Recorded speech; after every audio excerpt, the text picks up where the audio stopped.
हमारे साथ आज हैं करण सिंह। इनका हुआ है सिलेक्शन यूसी में एंड ये हमारे एक अलुमनाई हैं, स्टूडेंट जो रिसेंटली अभी पास हुए हैं यहाँ से कोचिंग से। एंड थोड़ा एक्सपीरियंस इनका जान लेते हैं।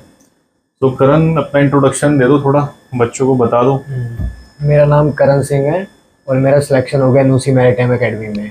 पहले उसमें रिटर्न हुआ, फिर उसके बाद इंटरव्यू हुआ, फिर उसमें स्मॉल मेडिकल हुआ, फिर उसके बाद मेरिट लिस्ट बनी, तब जाके उसमें मेरा सिलेक्शन हुआ। और मैं एंग्लो मैरीटाइम के मैनेजमेंट से बहुत मदद हुई और सर से बहुत मदद हुई, तब जाके मेरा सिलेक्शन हुआ। तो चलो बात करते हैं तुम्हारी नूसी के एग्ज़ाम की। तो नूसी का जो एग्ज़ाम था वो कितने टाइम का था? वो सर कोई उसका फिक्स टाइम नहीं था, तब भी 1 आवर से पहले, मतलब उसके अंदर ही था कि जैसे जैसे पेपर हो जाएगा उसके बाद इंटरव्यू देने चले जाओ। तो ऑनलाइन था या ऑफलाइन था? ऑफलाइन था। ऑफलाइन एग्जाम था। तो कहाँ पे जाकर के एग्जाम दिया? गोवा जाके नूसी मैरीटाइम एकेडमी। गोवा जाके नूसी में एक्चुअल कैंपस में एग्जाम दिया। ठीक है। तो एप्लीकेशन फॉर्म्स वगैरह फिल कहाँ से करे थे? यहीं से हमारे यहाँ से एंग्लो मैरीटाइम एकेडमी हेल्प मिल गई थी प्रॉपर? उसके लिए कोई परेशानी तो नहीं हुई? Yes sir. चलो ठीक है। तो फॉर्म भरने के बाद फिर आपका ये आ गया, अपॉइंटमेंट लेटर आया वहाँ से, एग्जामिनेशन का पूरा है ना, अपॉइंटमेंट दिया, मेल आया था। तो उसके बाद फिर गोवा जाके जो रिटन एग्जाम दिया आपने वहाँ पे, उसमें क्या क्या था, कैसे कैसे क्वेश्चंस थे? उसमें वैसे तो उन्होंने कहा था कि मैथ, इंग्लिश, जीके हम कहीं से भी पूछ सकते हैं, पर सिर्फ इस बार इंग्लिश ही आया। English 2 article 1 passage. 2 article 1 passage और 5 वर्ड्स थे कि उन्हें सेंटेंस में लेके आने हैं। ओके। तो नॉर्मल इंग्लिश का ज़्यादा उसमें पूछा गया था। वैसे क्या क्या रहते हैं क्वेश्चंस? क्वेश्चन थे 2 पैसेज थे मर्चेंट नेवी के अबाउट में। ओके। और 1 आर्टिकल था इन्फ्लुएंसर के ऊपर। ओके, इन्फ्लुएंसर के ऊपर 1 आर्टिकल। तो कैसे, काफी सारे बच्चे थे? कितने बच्चे थे वहाँ पे एग्जाम देने के लिए? जैसे फॉर्म तो 6-7 अराउंड 1000 बच्चों ने भरा। ओके। फिर उसके बाद 3-4 बैच बने, एक दिन में 2 बैच बने। ओके। 120 का मतलब अराउंड 1000 बच्चे आए थे। उसमें से फिर 120 बच्चों को सिलेक्ट किया उन्होंने। 120 बच्चों को। और 40 CMC। अच्छा। तो 120 सीट मतलब उनके पास है जीपी की नूसी के लिए। और 7 से 8 हज़ार बच्चे जो एप्लीकेशन फाइल कर रहे हैं। वैसे ज़्यादा बच्चे करते हैं, बट आपकी नॉलेज में 7-8 हज़ार बच्चे हैं, तो कंपटीशन तो काफ़ी टफ था। तो प्रिपरेशन बड़ी अच्छी करी होगी तभी जाके सिलेक्शन हुआ, अदरवाइज सिलेक्शन नहीं होता। Yes sir. तो कैसे थी प्रिपरेशन, कैसे करी? मैम ने इंग्लिश, स्पोकन इंग्लिश कहाँ से करी प्रिपरेशन? पहले तो ये एंग्लो मैरीटाइम एकेडमी से की। और आपने जितना बताया मर्चेंट नेवी में, उससे मतलब बहुत कम ही पूछा था, पर उसके अराउंड में ही आ गया। नेविगेशन बुक के अंदर जो आपने मुझे सेंड की थी फ्री में, उसके अंदर ही अराउंड में सारा पूछा उन्होंने। तो बुक्स वगैरह जो यहाँ से मिली थी सारी, उसके लिए कोई पैसा देना पड़ा? नो सर, सारी फ्री बुक्स मिली थी। Yes sir. और जो बुक्स मिली थी क्वेश्चंस उसी के अंदर से थे या कुछ बाहर से भी थे? नहीं सर, अंदर मतलब उसके कंसेप्ट पे ही थे सारे उसी में ही से थे रिलेटेड क्वेश्चन। ऐसा नहीं था कोई कि क्वेश्चन ऐसा आ गया जो कि पढ़ा नहीं था या यहाँ पढ़ाया नहीं था? No sir. तो यहाँ कितने घंटे की क्लासेस वैसे आपकी हो रही थी? मेरी मतलब ये तो सिलेबस के ऊपर था, 1 महीने की था, तो वैसे तो हर क्लासेस 1.5 घंटे की होती थी। 1.5 घंटे की 4-5 क्लासेस चल रही थी। तो वैसे आपने जो बैच लिया था वो 1 महीने का लिया था?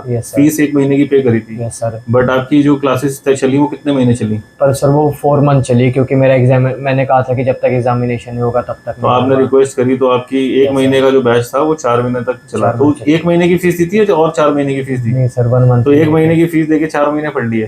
तो ये तो बड़ा फायदा हो गया यहाँ पे। तभी तो सिलेक्शन हो गया। तभी सिलेक्शन हो गया। तो इंटरव्यू की तैयारी भी हुई थी, नहीं हुई थी? यस सर, इंटरव्यू की तैयारी हुई थी। तो इंटरव्यू की तैयारी कैसी रही यहाँ पे? अच्छी रही सर। और भी बच्चे थे, क्वेश्चंस हो रहे थे, तब जाकर थोड़ा कॉन्फिडेंस हुआ कि हाँ हम वहाँ पर बोल सकते हैं। और जितना भी इंटरव्यू था वो फुल इंग्लिश में हुआ। इंटरव्यू सही हुआ, इंग्लिश में हुआ। Yes sir. क्वेश्चन वही थे जो यहाँ पे पढ़ाए गए थे इंटरव्यू के लिए कि ये आने वाले हैं? कोई ऐसा टॉपिक, कोई ऐसा क्वेश्चन तो नहीं आया था जो कि आउट ऑफ द ब्लू आ गया था जिसका पता ही नहीं था कैसे हो रहा है? ऐसा नहीं था। तो वो एक बुक जो दी थी आपको इंटरव्यू प्रिपरेशन के लिए, द नेविगेटिंग सक्सेस, वो हेल्पफुल रही? यस सर, हेल्पफुल थी वो बुक। तो उसमें से क्वेश्चंस थे, स्पोर्ट्स वगैरह के क्वेश्चंस आप मुझे बता रहे थे कि सर उसमें से काफी आए, और पर्सनालिटी रिलेटेड क्वेश्चंस भी उसमें से थे। तो सारे क्वेश्चंस मतलब उसके बाहर से कोई नहीं था, अंदर ही से थे, है ना? चलो ये बड़ी अच्छी बात होगी। तो आपने और भी कोई से फॉर्म भरे हुए हैं और भी? यस सर, TS रहमान का भरा था मैंने। TS रहमान की एप्लीकेशन दी थी। और अभी SCI की भी आ गई? SCI की भी आ गई। तो भी आपका मेडिकल बचा हुआ है। तो मेडिकल जो बचा हुआ है, तो मेडिकल 31 से पहले कराना है, 31 मई से पहले आपको मेडिकल कराना है ना, 2024। तो मेरी एडवाइस यही है आपसे, आप अभी पूछ रहे थे मेरे से कि मेडिकल जो है ना वहाँ पे 10 दिन पहले कम से कम करा लो। जैसे 31 बोलिए तो 21 या 22 तक मेडिकल अपना करा लो। तो आपकी एक दिन आने में रिपोर्ट भी लग जाएगा, एक दिन लग जाएगा रिपोर्ट आने में।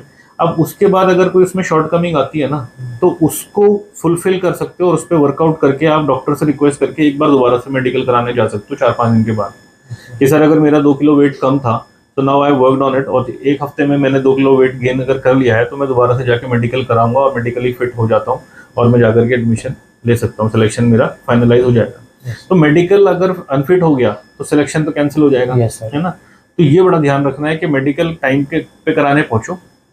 और आपको 2 सेंटर दिए हैं, एक तो मुंबई और एक गोवा। तो जब कॉलेज गोवा में ही है तो आप गोवा ही जाओ, हमारी एडवाइस ये है। गोवा में जाके और वहीं पे अपना मेडिकल कराओ, एटलीस्ट 10 दिन पहले करा दो, सो दैट अगर कोई प्रॉब्लम उसमें आ भी गई तो आप डॉक्टर से रिक्वेस्ट करके 1 हफ्ते के बाद का अपॉइंटमेंट ले लो और दोबारा से जाके करा लो। हालांकि उस मेडिकल के पैसे दोबारा से लगेंगे बट सिलेक्शन आपका हो जाएगा। तो ये एक बड़ा पॉइंट है इसमें मेडिकल्स में, क्योंकि आपकी वेट अगर कम है या कुछ और चीज़ आ रही है ना। जैसे कि मैंने अभी शिफ्ट ज्वाइनिंग के लिए मेडिकल एक कराया है जिसमें मेरा फैटी लीवर आया, तो फैटी लीवर मेरा आया, हालांकि वो माइनर प्रॉब्लम है, काफ़ी लोगों को आ जाता है, लेकिन डॉक्टर ने मुझे medicine they the for 1 month. तो अभी वो 1 मंथ की ट्रीटमेंट के बाद मेरा फैटी लीवर जो है वो सही रहेगा। तो शिप पे जाने से पहले नॉर्मली मैं फिट हो जाता, हालांकि मेडिकली फिट कर दिया डॉक्टर ने, बट स्टिल वहाँ पे एक रिमार्क आ गया कि भाई फैटी लीवर है, तो उस पर शिप पे जाने से पहले वो भी रिमूव हो जाएगा। तो इसलिए हमेशा टाइम रखो हाथ में, इसीलिए मैंने मेडिकल शिप पे जाने से काफ़ी टाइम पहले मैं करा लेता हूँ, क्योंकि अगर वहाँ पे कोई प्रॉब्लम आ जाती है मेडिकल में तो at least you have another 10-15 days to work on it, और उसके आप उसको रेक्टिफाई करके दोबारा से जो है क्लियर करा लो अपना मेडिकल। जो मेडिकल जो है ना, मेडिकल एक फॉर्मेलिटी नहीं है, मेडिकल हमारे लिए, ये समझ के चलो कि वो हमारे अपने बेनिफिट के लिए। अगर कुछ ऐसा प्रॉब्लम आ रही है, हमें टाइम पे पता चल रहा है, ये एक सी फेरर्स के लिए बड़ा बेनिफिट हो जाता है कि जब भी शिप पे ज्वाइन करते हैं हम, साल में 2 बार तो करते ही हैं, तो मैं अभी साल में 2 बार जाता हूँ, 3-3 महीने के लिए जाता हूँ या 4-4 महीने के लिए जाता हूँ, तो मेरा साल में 2 बार फुल बॉडी चेकअप हो जाता है और वो सारा का सारा कंपनी पेड होता है। तो एक ये हमारे लिए अच्छी बेनिफिट हो जाता है कि कंपनी पैसा दे रही है, चेकअप हमारा हो रहा है। बट कुछ लोग इसको नेगेटिव ले लेते हैं, वो छुपाते हैं कुछ चीज़ें, तो छुपानी नहीं चाहिए। मेडिकल में ज्वाइनिंग के टाइम पे बता दें डॉक्टर को, और उसके लिए फिर हमारे पास टाइम भी रहता है, उस पर वर्कआउट कर सकते हैं और हमारी मेडिकल जो है हिस्ट्री फिर अच्छी क्लियर हो जाती है ना। तो अभी आप क्या रिकमेंड करोगे, आप कैसे यहाँ से खुश थे? एंग्लो मैरीटाइम एकेडमी से तैयारी करी आपने, यहाँ का एटमॉस्फेयर, यहाँ का स्टाफ, टीचर्स और बाकी जो एडमिनिस्ट्रेशन था, कैसा था? अच्छा सर पूरा मैनेजमेंट, तभी जाके सिलेक्शन हुआ। तो मेरी वजह से तो नहीं बोल रहे हो ये सारी बातें कि मैं सामने बैठा हूँ तो ऐसा। देखो क्या है कि अगर कोई प्रॉब्लम थी तो हम उस पर वर्कआउट भी करेंगे, है ना, क्योंकि हमारा जो मेन फोकस है वो फीस लेना नहीं है। तभी आपको 1 महीने की फीस में 4 महीने आप पढ़ के जा रहे हो, आप खुद ही बता रहे हो। हमारा मेन फोकस है सिलेक्शंस। अगर आपके सिलेक्शंस हो रहे हैं, वी आर हैप्पी, है ना। पैसे तो ठीक है, वो एक सेकेंडरी चीज़ है, वो हम लोग प्राइमरी में नहीं रखते हैं, बट सिलेक्शन अगर आपका हो रहा है दैट इज आवर। तो आप क्या बताओगे बच्चों को, यहाँ आना चाहिए, फायदा है या नहीं है एंग्लो मैरीटाइम एकेडमी में? आना चाहिए, क्योंकि सिलेक्शन मेन तो सिलेक्शन ही है। एक तो फीस भी कम है, और जब तक सिलेक्शन नहीं हो तब तक अपना पेपर देते रहो यहीं से। जब तक पेपर नहीं हो रहा अपना तैयारी भी करते रहो, यहाँ पे एडिशनल कोई पैसे देने नहीं पड़ रहे हैं, और आपने तो बड़ा जैकपॉट ले लिया, 1 महीने की फीस देके 4 महीने की तैयारी करते रहे ना। चलो ठीक है। तो अभी आप वापस आए हो सिलेक्शन के बाद यहाँ पे, तो ये एक बड़ा अच्छा हमें लगा कि आप चलो वापस आए, and we wish you all the best and congratulations for your selection. चलो, तो ये थे Karan Singh, and I hope ये वीडियो आपको हेल्प करेगी। Thank you, Jai Hind. तो हमारे